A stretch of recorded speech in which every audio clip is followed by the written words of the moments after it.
Alright guys, just wanted to go over muscle endurance and how we apply that to our training when preparing for the open. Sorry I'm a little late getting the video to you. We had some power outage at our house last night, so I ended up having to come over to my parents' house. So it's kind of a peaceful view back here. Got a little woody area, so I'm sitting out here this morning.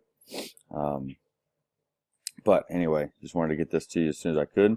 So you'll probably be getting 2 videos today. But wanted to go over the muscle endurance piece that we kind of talked about yesterday. If you saw on Facebook, I kind of touched on it a little bit. So when we're looking at muscle endurance, this is a common limiter in people's capacity during the open. So a lot of times it's not necessarily something that's felt too much because a lot of times I think people's breathing or strength is their initial limiter. But then muscle endurance is also a big factor in that, and it's just another factor that we have to deal with. So if we can build on our muscle endurance and that leaves just strength or just aerobic capacity to be the limiter, then we're a lot better off. Or if we can eliminate one or two of these factors, then everything's going to be a lot better instead of having all 3 of them. Because if you can't breathe and you're at muscle failure, then it's going to take you a lot longer to get back up on the pull-up bar or to get back on the barbell or whatever the movement is than if you're just breathing hard but your muscles aren't tired, or if your muscles are tired and you're not breathing hard. So if we can build up one of those, then it's going to help us perform a lot better. But when we're thinking about muscle endurance, the problem I see with most programs is they just do that movement in high volume all year long. So let's take chest to bar pull-ups for instance, or anything hanging from the pull-up bar. They struggle with that during the open or in a workout, and they just add a bunch of those reps in their training program over the week. So 100 plus chest to bar pull-ups per week, or even more than that in some cases. And basically that's just setting us up for failure, in my opinion. Setting up for joint and tendon issues down the road. Whether you're 2, 3, 4 years into training, it's going to start building eventually if you don't progress properly in training. So we need to think deeper than just one, doing a bunch of volume on that specific movement that we struggle with, and 2, not just completely taking it away and doing purely strength work and purely like aerobic cyclical work, and then all of a sudden throwing in a bunch of volume that's still going to set us up for some damage in our shoulders and or whatever movement that we're doing. So if we, in the off season, let's say we, instead of doing 100 chest bar pull-ups per week, let's say we went to the other extreme and just did no more than sets of 5 on weighted pull-ups, and then just aerobic work with no kipping or anything for 3 or 4 months, and then all of a sudden we threw back in 100 chest bar pull-ups. Well, we have the strength built up in our pulling pattern, but we don't have the density and the volume built up. So we still want to build that volume to build capacity, but we don't want to do it in the most taxing way all year long. So some things, just some notes I wrote it down here to give some examples, is I look at 2 different things here: chest bar pull-ups and leg endurance, or knee bending endurance, squatting endurance. So with chest bar pull-ups, like I said, the incorrect way would be just doing 100 chest bar pull-ups every week all year long. The progression is going to be slow, and the chance for injury is going to be a little bit higher. So a higher way of thinking about that would be keeping in mind the progressions that I've mentioned before of static strength static strength first, into eccentric strength, into concentric strength, into dynamic strength. So what I mean by that is, let's go back to the basics and build a high capacity of chin over bar holds, of bar hangs, single bar hangs, front levers, things like that, where we're building that static strength. Static strength is just simply holding a position where the muscles aren't moving at all. The contraction is static. And then build eccentric strength. So maybe we go into our next phase would go into strict pull-ups with a 5 to 10 second eccentric, lean away strict pull-ups, where we're doing a slow eccentric tempo on the way down. and then concentric, just a faster tempo with higher reps, but still, still strict movements. And then we would build into the dynamic movements with the kipping and dynamic stuff. So still build volume, and you can get fairly high volume with just regular kipping or regular strict pull-ups and strict pulling motions, and that can also be single arm rows, pin lay rows, all that kind of stuff where we're doing that pulling motion. And then once you build a high volume there, then you can go into the dynamic movements. So like I said, 0 kipping for a time period, lots of shoulder preparation, lots of even going back to the basics of dumbbell external rotation, power raise, things like that, strict pull-ups, different grip pull-ups. So when we get into the open, where everything is going to be in a pronated grip, so during the off season we can change that up, get some supinated grip, neutral grip, all those different things are good. So rope climbs, towel pull-ups, supinated grip, pin lay rows or supinated grip, strict chin-ups,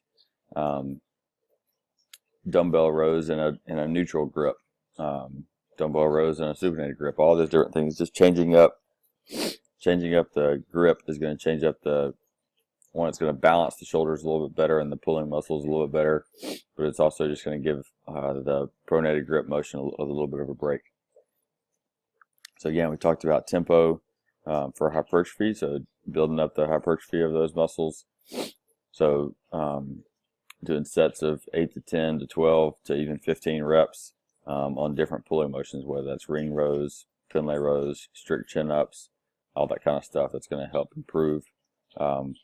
Like I said, it's going to build its capacity so that when we do build in the volume of the dynamic motions and the kipping motions, we're going to have that volume already built there, just not in a fast pattern. And it's also going to help build tendon strength and tendon health. So challenge the muscle endurance and safe movement patterns. So I kind of mentioned this on the Facebook group, but pre-fatiguing the muscle group that you're trying to work on. So for this, chest to bar pull-ups, so maybe we do 500 to 1,000 meter row, and then go into strict pull-ups or kipping pull-ups. I don't know if you've ever paid attention or done a bunch of rowing and then pull-ups. It's the same motion where you're getting a bunch of basically horizontal pulling motion, and then you go straight to the pull-up bar, and that pull-up motion is a lot more difficult. So you're pre-fatiguing the lats, the rhomboids, the scaps, everything in there that's doing that pulling motion. But it's just in rowing, so it's not taxing the shoulder joints, not taxing the tendons, it's not breaking down the shoulder, because there's no eccentric load. You're just getting that, getting those muscles a little bit fatigued, and then you get on the pull-up bar. So you're still building endurance, you're just not breaking down the muscle tissue. Even the same thing with like a bunch of hand over hand rope sled drags, if you have access to that. And then go straight into kipping motion or pulling motion. So I hope that gives you an idea on how to progress chest bar pull-ups. Leg endurance or squatting endurance specifically, as opposed to just doing 100 squats a day of some variation and a bunch of running, which is going to build leg endurance also. Let's look a little bit deeper, and in the off season we want to take some time maybe away from all the muscle contractions that we do in the open, so a bunch of specific squatting, so wall balls, thrusters, overhead squats, all that stuff is squatting, even box jumps where we're not squatting, but it's a lot of leg endurance that we need for those box jumps. So we just need to be getting the muscle contractions. We don't necessarily have to get as much breakdown. So running can be a good off-season thing to add into your program, especially if you're trying to get strength gains. And now this is tricky because running is gonna give you a lot of muscle breakdown because of all the eccentric load. But if you build slow and steady volume running versus a bunch of high rep wall balls, thrusters, kettlebell swings, box jumps, all that stuff, if you just do your strength work and then maybe a lot of your aerobic work or your aerobic base work is just easy runs. Maybe you start with 10 minutes, 15 minutes, and build up to 20 to 30 minutes, and it's just a steady, easy run. When you come back into that muscle endurance stuff with wall balls, box, all that stuff, it's going to be a little bit easier. If strength is a huge priority, like a big priority, then I wouldn't do a bunch of hard intervals running, but you could do just easy runs. Another way I like to build leg endurance is a bunch of single leg work. So that could be high rep lunges, high rep step ups, split squats with a slow tempo. You can do like I have my group doing rear foot elevated split squats at a 3-0-3-0 tempo. So that's a long time under tension. It's not a super heavy weight, obviously, but it's building that, and there's no pause at the bottom, no pause at the top. So it's building that leg endurance and that ability to flush that lactate when it's when that muscle's contracted. It also takes a little bit of weight off the spine and the hips, so the damage, you're really isolating those legs a little bit more instead of just doing high rep back squats or front squats or something. We can do high rep lunges, which really build that leg capacity. Also, again, pre-fatigue the muscle, so you can go straight from the bike into tempo squats. So the bike is obviously one of the most taxing on the quads.